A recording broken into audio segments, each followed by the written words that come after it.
Right, it's been a few weeks in the making, but we've finally got the main pig pen built. And we moved the pigs in 2 days ago. As you can hear, it's feeding time and they're happy to see me. Got a bucket full of pellets for them and they want it. So we're going to give them some snap. And here they are, the noisy gits.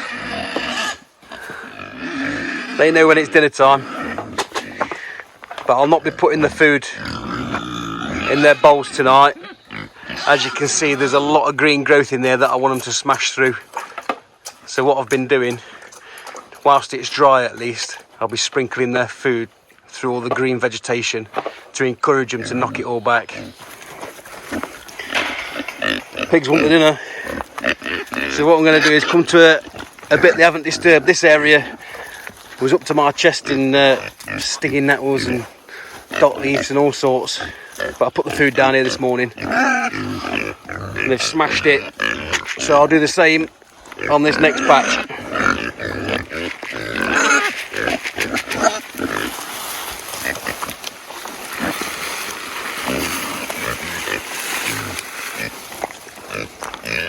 And not only will they knock the greens down, but it gives them longer time to search for the food. They like eating, so if you can spread it over an amount of time, it makes them a bit happier, gives them something to do at least.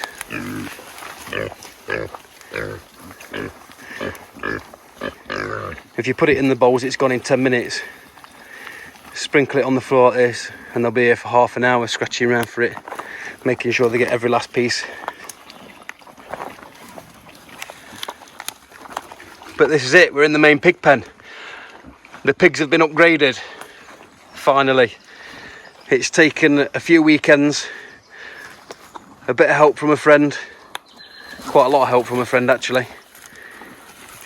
But we've finally got the pig pen sorted. It's not massive, but they're running in about 800 square metres now compared to the 40 square metres they had before. So they're a lot happier.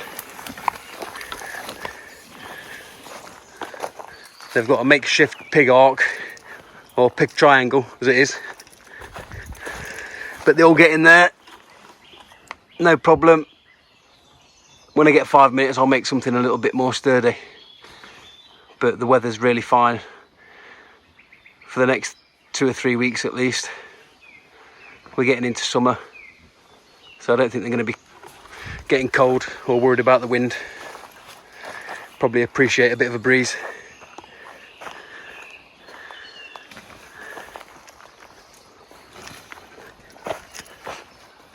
Just need to get these logs out. There's a few other pieces of wood up in the middle that we need to clear. Although when they first came in, they were having a good munch on this bark. Whether they were finding the bugs that were living underneath the bark, I'm not sure, but they all had a good munch in a few spots.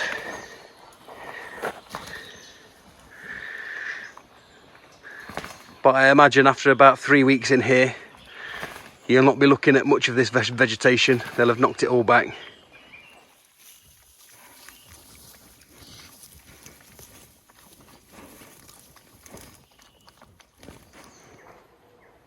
And this is how the pen looks from the outside.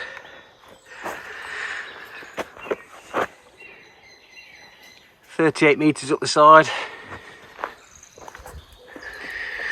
21 across the front. We've incorporated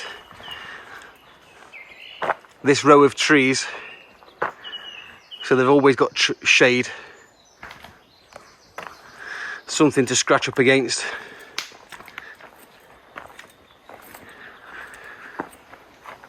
I think they're going to do all right in here. Next on the list though is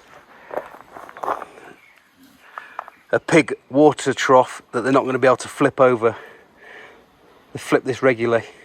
I've put these posts in to try and stop them, but they still manage it.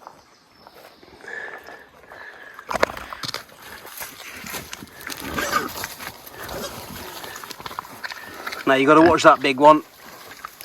It's unfortunate I've got one that's a bit bigger than the rest because she's a bit of a bully.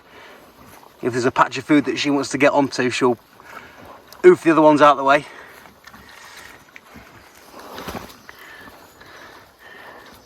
But they're happy now, they've got food to get at.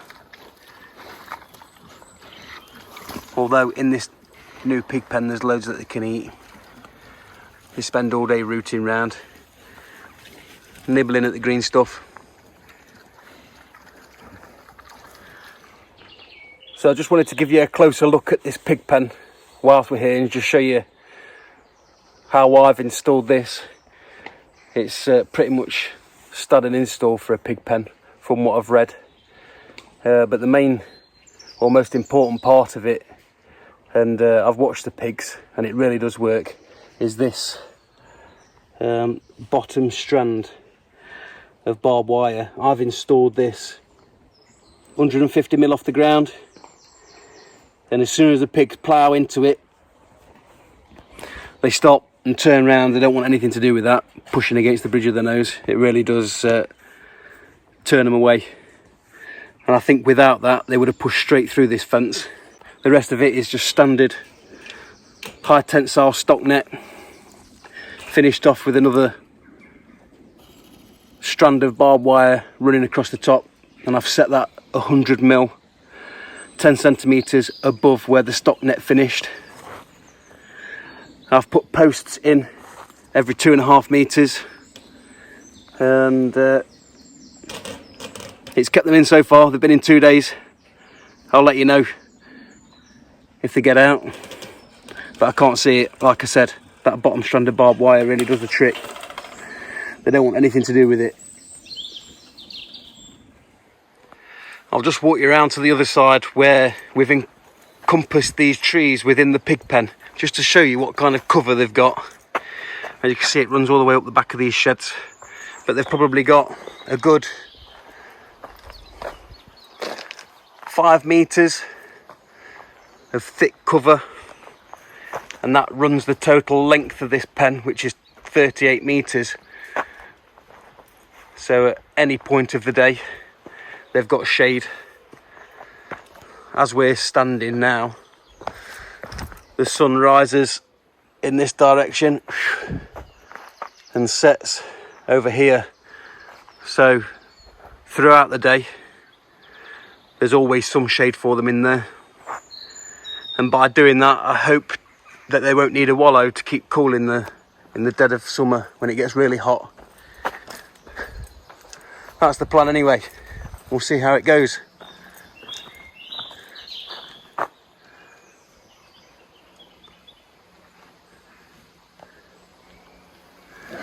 Pig pen 1 sorted.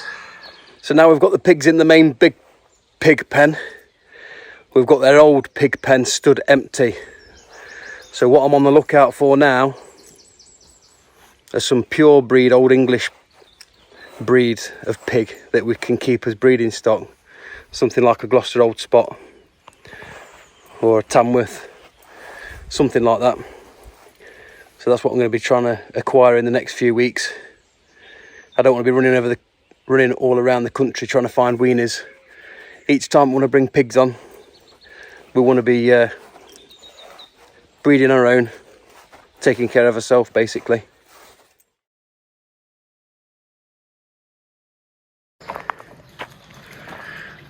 So the pigs have been in their pen a week now, and already you can see how much the place has changed. They're getting rid of all the green stuff. Obviously it's all food that they'll want to eat.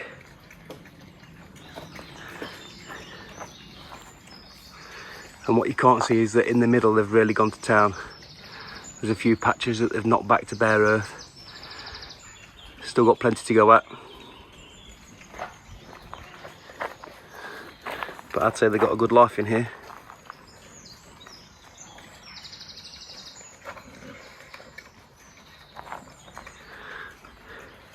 Another 2 weeks, maybe 3, and you'll probably be able to see the back fence from here. And these pile of logs I'm inclined to leave them in here because they use them every day to scratch some part of the body. The long ones lying down will scratch the bellies. The ones standing up, the sides. They really get some good use out of it.